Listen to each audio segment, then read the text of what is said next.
Salut à tous et bienvenue dans ce nouveau podcast. Aujourd'hui, j'ai le plaisir de recevoir Arthur. Arthur, j'espère que tu vas bien. Super, super, super. Merci Baptiste pour l'invitation. C'est un plaisir. Merci d'avoir accepté. Comment tu vas? Super, merci. Merci pour l'invitation, Baki. C'est un plaisir de pouvoir échanger avec toi aujourd'hui. Merci à toi. Dans tout cas, ça va bien se passer, t'inquiète pas. Est-ce que tu pourrais te présenter pour les personnes qui ne te connaîtraient pas? Oui, bien sûr. Je m'appelle Arthur Rivière, j'ai 28 ans. Je vis un peu partout dans le monde. En ce moment, je suis en Thaïlande, en Asie. Je suis cofondateur de Keybers, une agence de publicité, si on devait la décrire un peu simplement pour les marques e-commerce ambitieuses. Ok, donc là actuellement, c'est vraiment ton activité principale? Ouais, exactement. C'est ce qui me prend la plupart de mon temps et c'est sur quoi je mets la plupart de mon attention. Mhm. Et c'est quoi les coulisses d'une agence de publicité? Je pourrais te faire une réponse en 30 secondes ou en 3 heures, au choix. Mais globalement, si je devais faire simplement, c'est euh, faire attention aux clients, bien communiquer avec les clients, euh, mettre en place des attentes qui ne sont pas déraisonnables par rapport à la confiance que tu as en ta capacité à offrir un résultat au client. Et derrière, c'est vraiment juste communiquer, devenir meilleur, mettre en place des processus internes qui permettent également de maintenir, confirmer la performance et systémiser la performance d'un client à un autre pour réussir à délivrer une même performance en un temps de plus en plus court, en fait, on va dire. Mhm. Et lorsque tu as une agence de ce genre, est-ce que tu as une obligation de moyens ou une obligation de résultat? Alors, c'est toujours une obligation de moyens. Maintenant, nous, étant donné les modèles économiques qu'on a avec nos clients, on est sur des obligations de résultat, dans le sens où, alors, c'est nous qui nous fixons des obligations de résultat, on ne les fixe pas avec le client. Le client n'a pas une attente d'un résultat précis avec nous, puisqu'on on est une agence de service, et donc il y a trop de facteurs qui peuvent faire que on va ou non performer avec un client. Mais nous, en interne, on se donne des objectifs de résultats très précis et des plans très précis pour atteindre ces résultats. On a beaucoup de nos clients sur lesquels on a une partie variable de nos revenus, ce qui fait qu'on est directement connecté en fait à leur performance, enfin notre performance, enfin leur performance, c'est notre performance. Mhm. Et comment est-ce que tu t'es dit que tu allais lancer une agence de publicité? Alors on ne s'est pas dit vraiment ça au départ. C'est plus qu'en fait à la base on était dans le e-commerce, on a bien fonctionné. Je dis on parce que du coup je suis associé avec mon frère sur cette boîte-là. Et on a fait également du e-commerce ensemble à l'époque. Le e-commerce a très bien fonctionné, mais quand on s'est rendu compte de la fiscalité française, qu'il fallait payer de la TVA, qu'il fallait faire des choses bien, le modèle est tout de suite un petit peu moins viable. En tout cas, avec l'expertise qu'on avait à cette époque-là, aujourd'hui, ce serait complètement différent. Mais à l'époque, on n'avait pas les compétences et les connaissances nécessaires pour faire fonctionner un business de e-commerce en payant des impôts en France et en prenant une rémunération convenable, comme on l'entendait. Et donc, on s'est un peu naturellement tourné par, OK, on est passé par la phase un peu de, OK, qu'est-ce qu'on aime faire dans le e-commerce, en quoi est-ce qu'on est bon. Et on s'est rendu compte qu'il y avait un marché assez fou au niveau de la partie service, au niveau du media buying. Et donc, on s'est lancé là-dedans, un peu par curiosité au départ, et ensuite, parce que c'est ce qui nous anime et ce qu'on préfère faire, en fait, d'un point de vue, euh, d'un point de vue Mhm. service. En tout cas, c'est ce qui nous ressemblait le plus à ce moment-là. Mhm. Donc, je suppose que là, ta plateforme de prédilection, c'est Facebook, vu que tu faisais que du Facebook Alors, Ads. moi, personnellement, ouais, c'était ça au départ. Et en fait, euh, Victor, lui, était excellent sur Google. Et donc, aujourd'hui, on a deux verticales. On a une verticale Facebook, on va dire social ads de manière plus large, sur laquelle on va pousser tous nos clients. Et on a une verticale Google Ads sur laquelle Victor va lui s'occuper du coup de pousser les clients également, que ce soit en shopping, sur YouTube, en search, etc. Donc, on a vraiment les deux verticales. Et sur la partie social ads, on s'occupe également de toute la partie créa, du scripting, à l'editing, au montage, aux tests, aux itérations. L'idée, c'est vraiment qu'on propose un service clé en main. Les personnes viennent chez nous pour une tranquillité d'esprit. Elles savent que c'est entre les mains de personnes qui vont passer le temps qui est nécessaire de passer sur leur compte et en dehors du compte, puisque la plupart de la performance se passe en dehors des comptes aujourd'hui. Mhm. Et quels sont les premiers pas que vous mettez en place pour un client généralement? C'est ce qui fait toute la différence en plus chez nous entre ce qu'on fait nous et ce que font nos concurrents. Et c'est pour ça que j'ai du mal à appeler Keyburst agence pub, parce que c'est pas du tout le même métier qu'on fait. Mais globalement, c'est qu'on va prendre en considération le marché sur lequel le client est. On va identifier les acteurs principaux en France, à l'international. On va réussir à tirer un maximum de bonnes pratiques et d'apprentissage de cette analyse. Une fois qu'on aura une analyse un peu plus marché, on va passer sur une analyse client.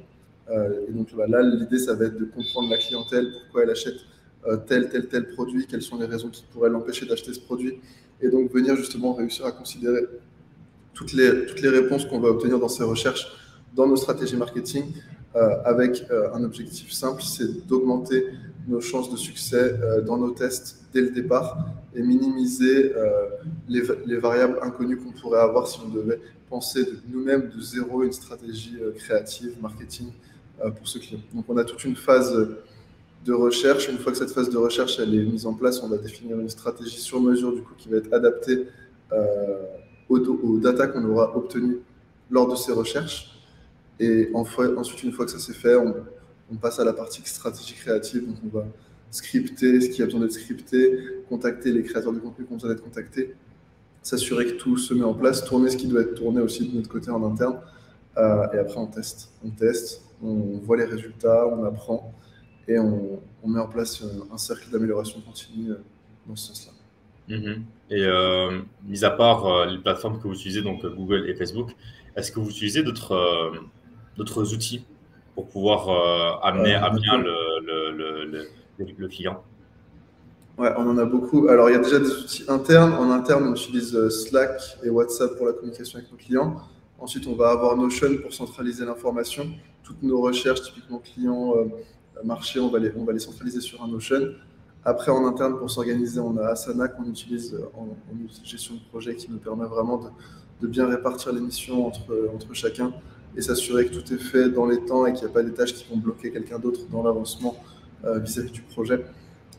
Et après, d'un point de vue plus marketing, on a pas mal d'outils qu'on utilise. On va avoir TripleWell pour la partie attribution. On va avoir quoi d'autre? On a Typeform aussi qu'on utilise pour l'onboarding, dans lequel on va poser plein de questions sur la clientèle cible du client et sur sa compréhension de son marché. On a beaucoup, plein d'outils calendrier Google aussi qu'on utilise beaucoup pour s'organiser, etc. Forplay qu'on utilise pour notre veille créative, très important aussi cet outil dans nos process. Globalement, c'est à peu près ça les outils qu'on utilise au quotidien. Et comment est-ce que vous faites pour valider une campagne pour un client sur le marché, pour dire si elle est viable ou non? Ça, c'est les chiffres qui le disent. Nous, on regarde juste les chiffres et on fait confiance aux chiffres en s'assurant qu'on ait un tracking qui est bien mis en place, enfin un bon tracking qui soit en place. Mais si on a ça, honnêtement, on fait confiance aux chiffres. Et après, d'un point de vue un peu plus méthodo, sur Facebook en général, il y a deux façons de faire. Nous, on aime bien faire confiance à l'algorithme dans le sens où si une créa ne dépense pas, on estime que Facebook juge qu'elle n'est pas faite pour performer. On ne se pense pas forcément plus intelligent que l'algorithme. Et donc, si une créa ne dépense pas, on ne va pas la forcer à dépenser. Par contre, on va peut-être chercher à comprendre pourquoi elle ne dépense pas et chercher à itérer sur ce qui fait qu'elle peut ne pas dépenser et venir chercher à débloquer justement cette situation-là. Mais globalement, c'est ça. On fait confiance à l'algo. Quand il dépense, on fonce. Quand il ne dépense pas, on comprend pourquoi il ne dépense pas. Et on essaie d'itérer sur tout ce qui fonctionne dès que ça fonctionne et sur tout ce qui ne fonctionne pas dès qu'on a des signaux de non-fonctionnement de nos tests. Ouais. Mais là, on va dire que ton agence, elle fonctionne plutôt bien. Tu fais un peu le tour du monde, en Thaïlande. Mais à tes débuts, je suppose que ça n'a pas toujours été si facile que ça. Qu'est-ce que tu as fait pour passer au level suivant? Je dirais qu'il y a vraiment eu plusieurs phases dans notre agence. La première, c'était en fait, on a voulu s'associer avec deux autres amis, qui sont toujours des amis, mais avec qui ça ne s'est pas bien passé d'un point de vue associatif. On a voulu faire un truc un peu, ok, on est 4, on fait 25, 25, 25. Bon. Sur le papier, ce n'était pas du tout une bonne répartition par rapport à la valeur que chacun amenait dans le projet. Et on n'a pas su faire fonctionner cette association. Donc, on a fait une année comme ça, où on a quand même passé une année à faire tout type de mission. Honnêtement, on était vraiment ouvert à tout business. Dès qu'il y avait une opportunité, on sautait dessus. Notre premier client, c'était Crédit Mutuel, donc c'était une belle banque.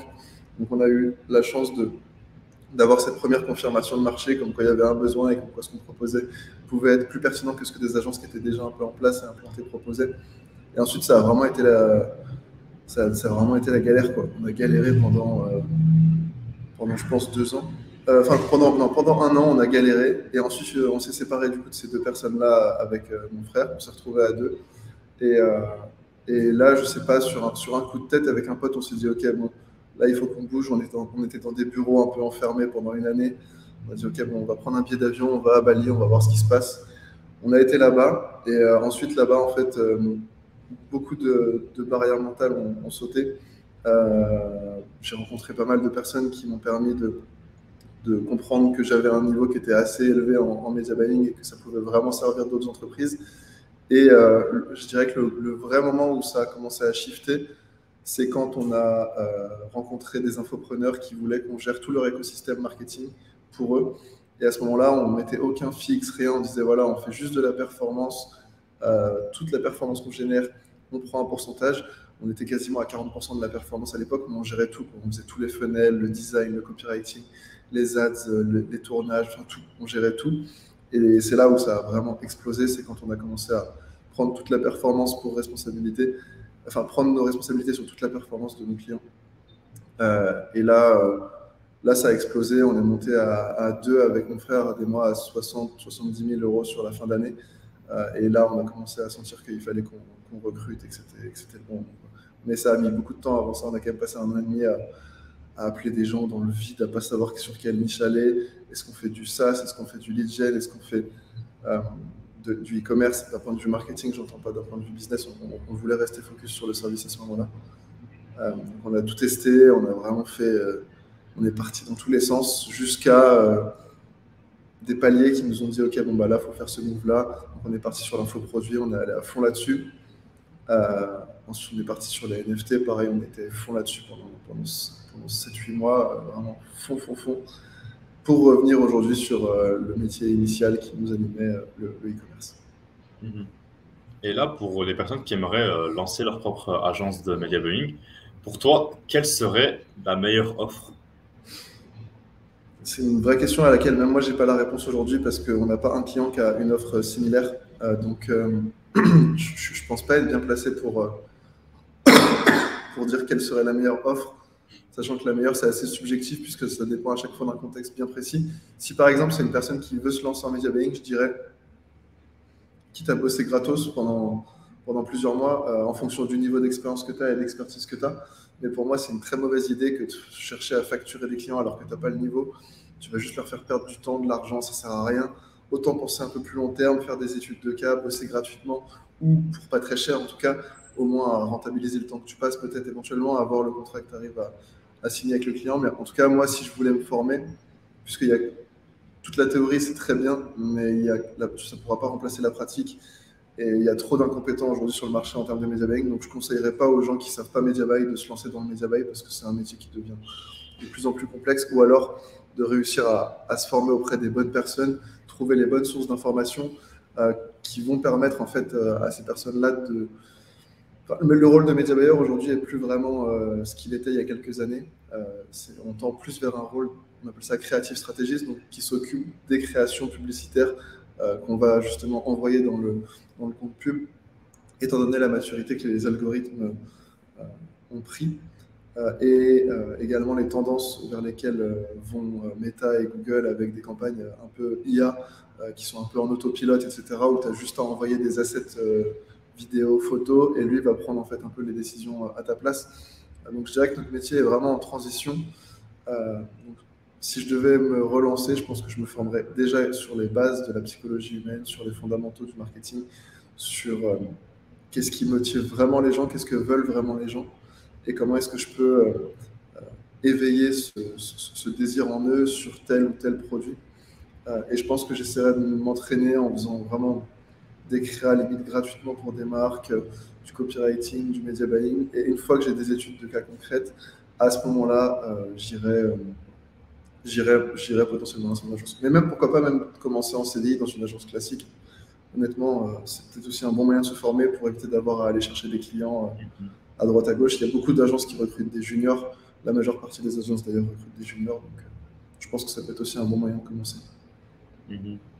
Et là, actuellement, est-ce que tu es en phase de scaling ou bien tu restes en constante évolution sur ton agence? C'est une question qu'on se pose en ce moment. On veut pas faire une grosse agence comme Junto, StrideUp, enfin des grosses agences où il y a Kudak, où il y a des cinquantaines de salariés. C'est pas du tout quelque chose qui nous anime. On préfère rester sur une plus petite équipe, mais vraiment avec un focus sur la performance, avec très peu de clients, des modèles économiques qui nous apportent une variabilité qui nous permet de rester une petite équipe et quand même d'avoir un profit intéressant euh, et d'être rémunéré aussi à la juste valeur de notre expertise et de notre travail.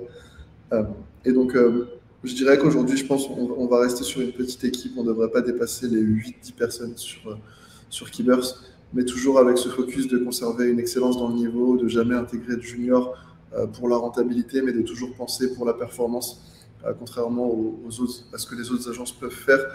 Et c'est la raison pour laquelle 95% de nos clients viennent nous voir, c'est parce qu'ils sont déçus des grosses agences et que ça ne fait pas le taf et qu'ils n'ont pas eu l'attention nécessaire euh, pour performer et pour tirer les conclusions qu'il y avait à tirer sur la partie media buying. Mhm. Et là, c'est quoi la suite pour Keepers? C'est une très bonne question. Là, on est en train de préparer, alors je ne sais pas comment on peut appeler ça encore, mais un système d'accompagnement pour apprendre aux gens à faire des créas publicitaires qui performent. Donc ça devrait sortir d'ici septembre. Ça va nous permettre deux choses. La première, ça va être de répondre à un besoin auquel on ne peut pas répondre avec les clients qui sont trop petits pour rejoindre Keybers, et donc de les faire mûrir jusqu'à atteindre un niveau qui pourra nous permettre derrière de les accompagner potentiellement. La seconde, c'est pour former les futures personnes qu'on va recruter en interne, et également du coup, pour pouvoir rajouter une ligne de revenus sur l'agence, puisqu'on est très limité en termes de volume de clients et on ne veut pas monter notre volume de clients, mais on veut quand même augmenter nos revenus et notre profitabilité. Donc on est obligé de trouver des solutions, de créer des produits complémentaires, enfin obligé. On choisit de le faire. Donc on va créer un produit complémentaire là-dessus qui devrait, je pense, vraiment apporter de gros changements sur le marché francophone en termes de créative. Et en parallèle de ça, sur Keyburst, on est vraiment en train de pousser au niveau de l'IA pour comprendre les limites, comprendre comment est-ce que ça va pouvoir nous faire gagner du temps, améliorer notre créativité, puisque ce qui est intéressant avec l'IA, c'est cet effet refresh qu'on peut avoir en continu et il y aura toujours quelque chose de nouveau qui va sortir, contrairement à un cerveau humain où quand tu n'as plus d'idées, tu n'as plus d'idées. Mhm. Là, c'est vraiment illimité, donc on est vraiment en train d'essayer de voir euh, dans quelle mesure est-ce que ça va pouvoir nous aider. Donc on est en train un peu de tester les limites de tout ça en interne. On développe un outil interne dans un premier temps et si on sent que l'outil commence à nous apporter les résultats qu'on souhaite obtenir, on verra pour peut-être le commercialiser, mais en tout cas, c'est pas l'objectif pour l'instant. Mhm. Et c'est quoi ton ambition pour la prochaine année, voire les 5 prochaines années? Pour la prochaine année, ce sera de sortir le meilleur cours possible autour autour de la créa publicitaire. En France et même à l'étranger, je veux vraiment élever le niveau par rapport à ça et je suis convaincu qu'on a la capacité de le faire aujourd'hui. Également, consolider l'équipe au niveau de Keepers sur la partie créa, recruter peut-être une ou deux personnes en plus d'ici la fin d'année. Et sur 2024, peut-être 2 à 3 personnes supplémentaires en fonction des besoins et de l'évolution de la base client dans ce sens-là. Également donner des ambitions internationales à nos clients. Donc aujourd'hui, la plupart de nos clients vendent sur le marché francophone. Je pense que sur les 12 prochains mois, l'ambition, ça va aussi être de commencer à les internationaliser et donc faire du marketing dans ce sens-là, enfin faire du marketing pour eux dans ce sens-là. Et sinon, à 5 ans, je dirais continuer ce qu'on est en train de faire, à savoir devenir la meilleure agence e-commerce francophone. Mhm. Ok. Où est-ce qu'on pourrait te retrouver sur les réseaux? Alors aujourd'hui, je suis uniquement actif sur Twitter. Le arrobase, c'est Arthur-ecom. Et j'aimerais me lancer sur LinkedIn bientôt, mais je ne peux pas promettre. Mais sinon, je suis aussi dispo sur LinkedIn, Arthur Villiers. Ça, dans tous les cas, bah, pour l'instant, je mettrai uniquement ton tuteur en description. Et aussi, d'ici 6 à 7 mois, on fera un autre podcast pour voir ton évolution, pour voir si ça a été dans le sens que tu voulais. Est-ce que ça t'intéresserait? Avec plaisir, avec plaisir, avec plaisir. Bah, parfait. Bon, en tout cas, merci à toi pour aujourd'hui. Et on reste en contact, dans tous les cas. Merci Baki, c'était un plaisir. Merci à toi, Arthur. À très bientôt. Salut. Merci, ciao. Du coup, les gars, voilà, c'est la fin de ce podcast. J'espère que vous aurez aimé. Si vous avez aimé ce podcast, n'hésitez pas à vous abonner à la chaîne, à aimer la vidéo, à commenter, à me suivre sur le réseau et aussi à suivre Arthur sur Twitter. On se retrouve pour un prochain podcast et à très bientôt. Salut.